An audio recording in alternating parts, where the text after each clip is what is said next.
Shri cement के इस नए प्लांट के उद्घाटन कार्यक्रम में समारोह में उपस्थित उत्तर प्रदेश सरकार में औद्योगिक विकास के मंत्री श्री नंद गोपाल गुप्ता नंदी जी, उत्तर प्रदेश सरकार के पूर्व मंत्री विधान परिषद के सदस्य डॉक्टर महेंद्र सिंह जी, माननीय विधायकगण श्री विपिन कुमार डेविड जी, सतपाल सिंह राठौर जी, वीरेंद्र सिंह मोदी जी, विधान परिषद सदस्य श्री आशीष यादव जी, भारतीय जनता पार्टी के जिला के अध्यक्ष श्री संदीप जैन जी, श्री सीमेंट के चेयरमैन श्री हरिमोहन बांगुर जी, मैनेजिंग डायरेक्टर श्री नीरज अखौरी जी, आज के इस कार्यक्रम में श्री सीमेंट से जुड़े हुए सभी पदाधिकारीगण, एटा के सभी मेरे उपस्थित बहनों और भाइयों, एटा को आज उत्तर प्रदेश शासन की डबल इंजन की सरकार की नई औद्योगिक नीति के अंतर्गत श्री सीमेंट के रूप में एक नई उपलब्धि आज हासिल हो रही है। इस नए निवेश को जमीनी धरातल पर उतरने और इसके शुभारंभ के अवसर पर संपूर्ण एटावासियों को, बांगर परिवार को, श्री सीमेंट परिवार को मैं हृदय से बधाई देता हूं, अपनी शुभकामनाएं देता हूं। बहनों और भाइयों, जब सरकार की नीति स्पष्ट हो, नियत साफ हो, अपराध और अपराधियों के प्रति जीरो टॉलरेंस की नीति के तहत कार्य करने की दृढ़ इच्छा शक्ति हो, तो परिणाम विकास के ऐसे ही आते हैं जैसे आज एटा में हम सबको देखने को मिल रहा है। याद करिए, आज से 8 वर्ष 9 वर्ष पहले एटा की क्या स्थिति थी। ये वही एटा है जहां पर माफिया और अपराधियों का बोलबाला था। गरीबों की जमीनों पर दुर्दांत माफिया सत्ता के संरक्षण में काबिज हो जाते थे। एक गरीब की कोई सुनवाई नहीं होती थी। जब उसकी स्वयं की संपत्ति सुरक्षित नहीं है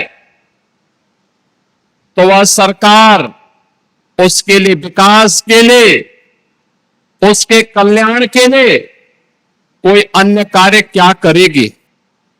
और यही होता था यहां पे।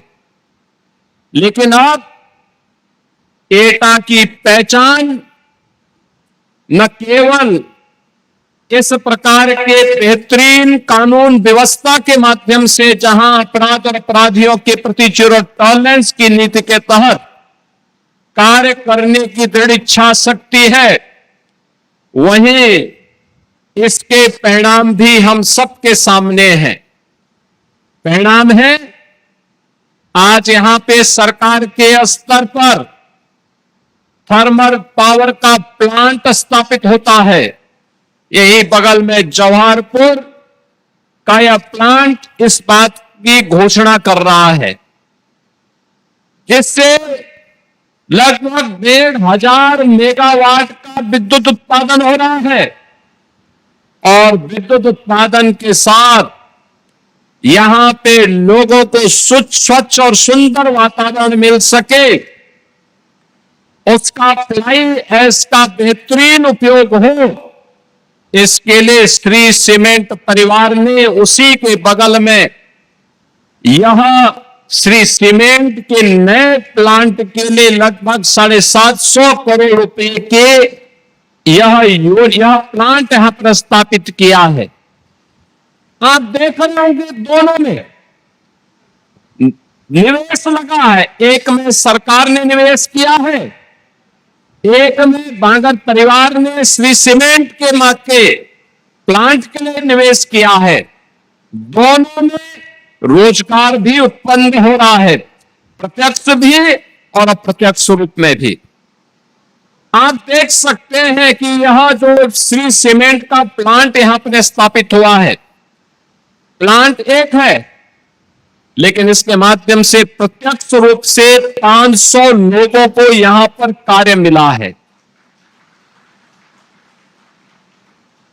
3000 से अधिक लोगों को अप्रत्यक्ष रूप से कार्य मिला है। कोई ट्रक के लिए, कोई ट्रक में सहयोग करने के लिए,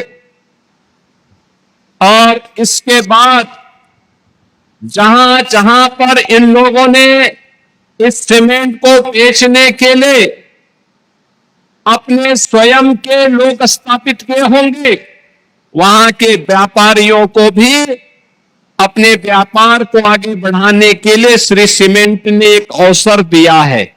ऐसे सैकड़ों लोगों के लिए नए रोजगार के अवसर उपलब्ध करवाने की आवश्यकता, और यही है विकसित भारत की आधारशिला, यही है आत्मनिर्भर भारत की आधारशिला। याद करिए, आप में से बहुत सारे लोग ऐसे होंगे जिन्होंने अपना बचपन देखा होगा, तब सीमेंट कंट्रोल से मिलता था। यानी अगर आपकी पहुंच है तो एक बोरा सीमेंट किसी प्रकार से मिल पाती थी। ये कांग्रेस के समय की बात है। उस समय लोगों के लिए सुविधाएं नहीं थी, घर बनाना कठिन था, लोग चोरी छिपे सीमेंट खरीदते थे। विकास कैसे होता? कांग्रेस हो या समाजवादी पार्टी, इनकी दृष्टि सबका साथ और सबके विकास के प्रधानमंत्री मोदी जी के विजन के अनुरूप नहीं थी। एक संकुचित दृष्टि इन दलों की होने के नाते इन लोगों ने साथ तो सबका लिया, लेकिन विकास अपने परिवार का किया, अपने परिवार के लिए किए। परिणाम क्या था? प्रदेश भी और देश भी पिछड़ता गया, गरीबी बढ़ती गई, अराजकता उनके गुंडों के द्वारा बढ़ती गई,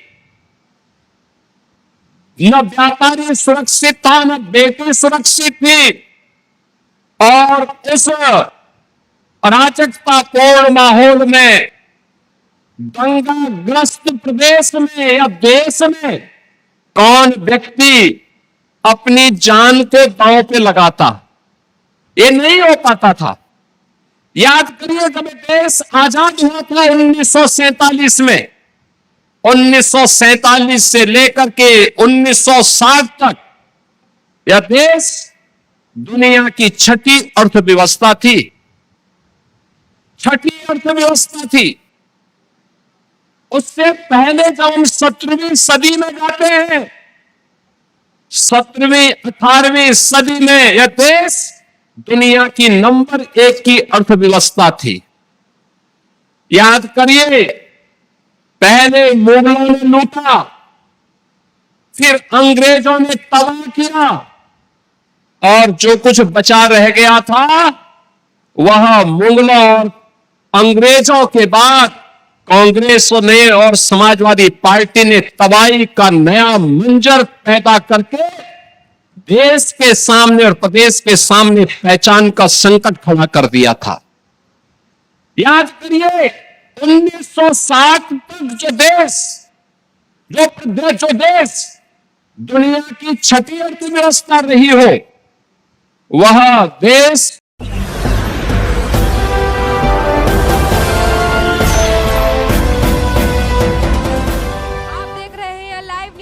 99 राष्ट्र सबसे पहले।